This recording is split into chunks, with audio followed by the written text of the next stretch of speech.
Salut tout le monde, bienvenue à un autre épisode de Résultats trimestriels.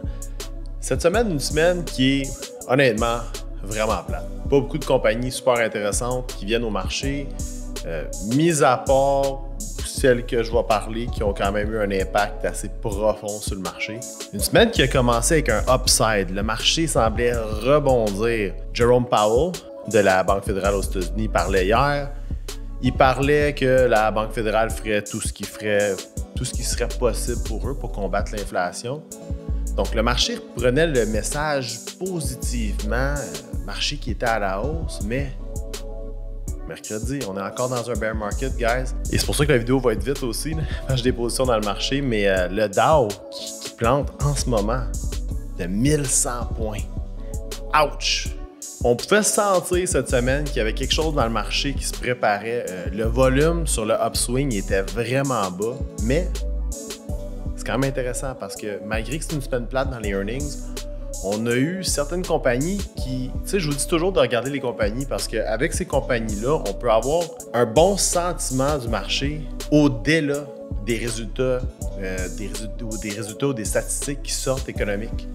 Et la preuve, c'est Walmart qui est arrivé au marché cette semaine et qui a totalement raté ses earnings. Walmart qui a tombé de 11%, ce qui est énorme parce que Walmart, c'est Walmart. Fait que quand Walmart manque ses résultats financiers, ça commence à t'en dire long sur le sentiment du consommateur général aux États-Unis. Côté positif, Home Depot qui est arrivé au marché et qui a totalement battu ses earnings. Et c'est assez intéressant parce que quand on pense à Home Depot, on pense à rénovation, construction, amélioration de peu importe ce qu'on veut construire dans le résidentiel. Donc Home Depot qui a battu avec 11,4 %, donc vraiment qui est arrivé fort au marché. Le stock a rallié plus de 10 %. Ce qui m'apporte par contre à une autre nouvelle négative. Target ce matin qui rate monumentalement ses résultats trimestriels. Semblable à Walmart.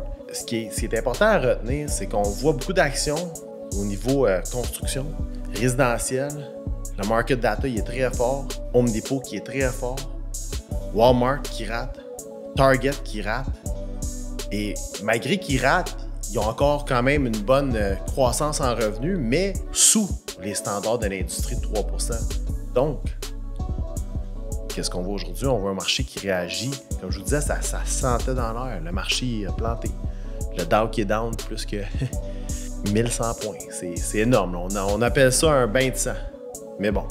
Mais comme je vous dis, il y a toujours quelque chose d'intéressant quelque part. Puis la compagnie qui a choisi cette semaine, c'est une compagnie qui n'a pas battu ses earnings tout récemment, mais c'est une compagnie qui est hyper intéressante pour des raisons personnelles, mais en même temps, parce que je la connais. Je ne vous dirai pas comment je la connais, mais je la connais bien, la compagnie. Et étrangement, elle a un lien assez près avec la construction dans le résidentiel, dans le commercial. Je vous envoie voir la compagnie ADS, le ticker WMS. Allez voir ça. Le stock est en upswing. Leur résultat va sortir. Eux, ils spécialisent dans tout ce qui est tuyaux pour management de l'eau. On parle de drainage system, on parle de bassin de rétention, de la bonne technologie. Ils sont bien axés avec le côté écologique. On parle du côté tout ce qui est environnemental parce que leur tuyau, qui est leur produit primaire, 100% recyclé dans les plastiques. C'est super intéressant. C'est une belle compagnie. Et quand je regarde un Home Depot qui a performé, quand je regarde la force du marché dans le real estate, de la construction, je regarde les new home buildings aux États-Unis, allez voir ça, WMS, Advance, compagnie ADS. Allez voir ça. Sérieusement, on va vous mettre le lien, on va vous mettre le logo, mais allez voir ADS. Et comme je vous dis, je pense que c'est un stock qui va perdurer dans un marché qui est difficile. Je pense que c'est un stock qui va garder la valeur de son dollar si vous investissez. Donc, comme je vous dis, je ne suis pas un professionnel dans l'investissement. Je suis juste un gars qui vous dit quoi regarder. Puis allez regarder la compagnie ADS, ticker WMS. Et sur ça, on s'en reparle, mais jusqu'à date, ça va super bien. Les deux dernières vidéos, les compagnies qu'on parle, ils battent leurs earnings, ils battent leurs résultats trimestriels. Donc, qui sait? WMS, allez voir ça. Et sur ça, on se reparle la semaine prochaine.